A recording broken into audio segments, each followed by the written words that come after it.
Assalamualaikum warahmatullahi wabarakatuh.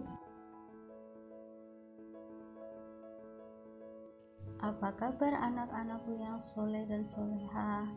Semoga kalian selalu dalam lindungan Allah Subhanahu wa Ta'ala. Kembali lagi kita belajar dari rumah.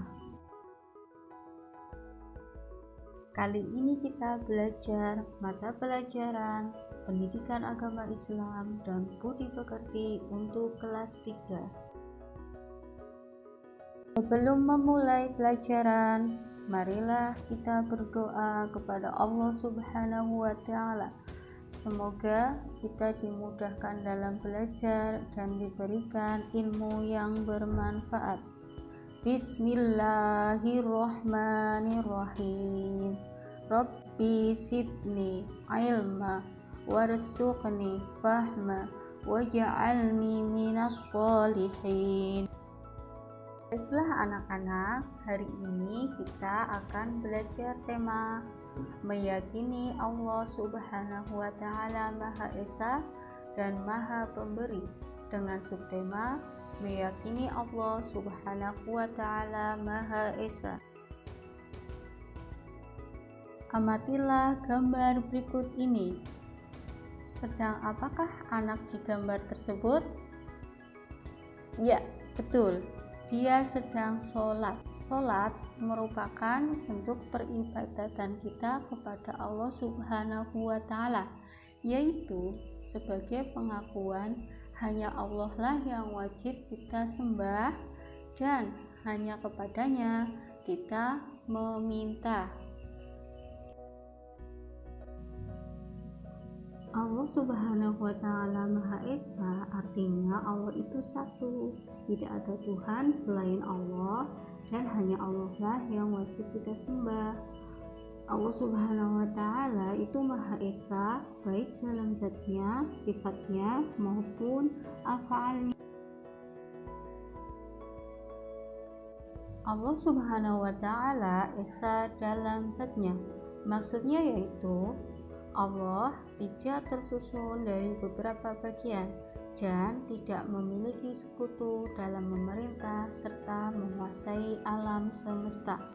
Allah Subhanahu wa Ta'ala Esa dalam sifatnya, yaitu tidak ada satupun atau seorang pun yang sifatnya menyerupai sifat-sifat Allah Subhanahu wa Ta'ala Esa dalam af'alnya atau perbuatan, yaitu tidak seorang pun yang mempunyai perbuatan sebagaimana yang dilakukan Allah Subhanahu wa Ta'ala. Jadi tidak ada sama sekali yang menyamai Allah Subhanahu wa Ta'ala.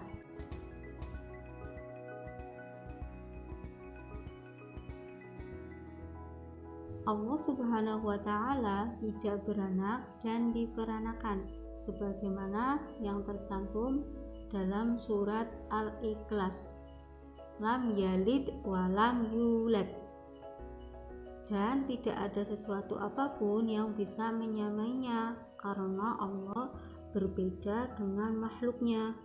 Selain itu, Allah juga tidak mungkin bersifat ta'adud yang artinya berbilang. Maksudnya berbilang, Allah itu lebih dari satu, tidak ya. Seandainya Tuhan lebih dari satu, pasti keadaan dunia ini sangat kacau karena setiap Tuhan pasti mempunyai keinginan yang berbeda. Segala ibadah yang kita lakukan hanya untuk Allah. Oleh karena itu, sebagai hamba, kita harus satu, ibadah hanya kepada Allah Subhanahu wa Ta'ala. Dua, tidak boleh menghambakan diri kepada selain Allah Subhanahu wa Ta'ala. Tiga, tidak boleh menyekutukan Allah. Empat, tidak boleh meyakini ramalan-ramalan nasib. Dan yang kelima, memperbanyak zikir kepada Allah.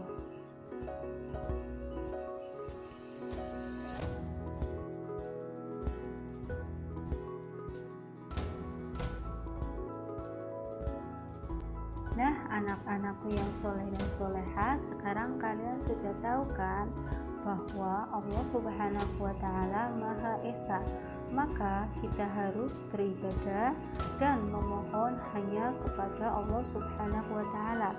Kita tidak boleh menyekutukan Allah dengan apapun.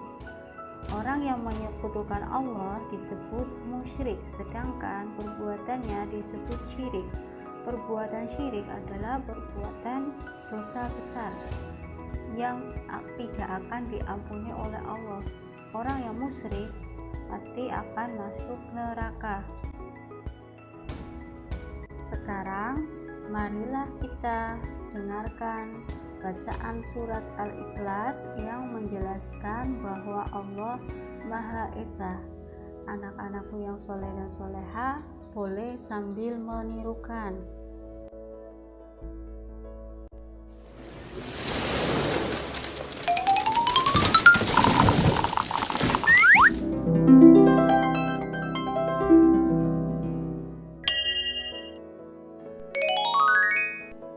Surah Al-Ikhlas.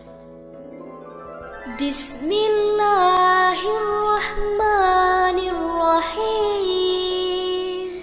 Dengan menyebut nama Allah yang Maha Pemurah lagi Maha Penyayang. Qul huwallahu ahad. Katakanlah, dialah Allah yang Maha Esa.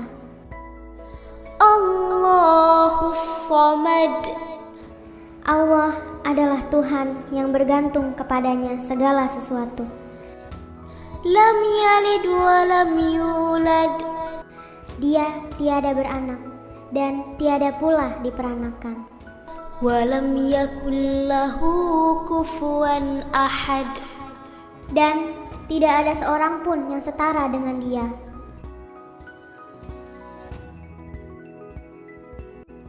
Anak-anakku yang soleh dan soleha, bagaimana? Sudah paham atau belum?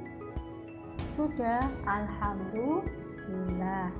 Nah, sekarang tinggal tugas kalian. Buatlah video hafalan Quran surat Al-Ikhlas, lalu kirim video tersebut ke WA grup PA. Tetap semangat. Sampai di sini pembelajaran hari ini, semoga bermanfaat. Wassalamualaikum warahmatullahi wabarakatuh.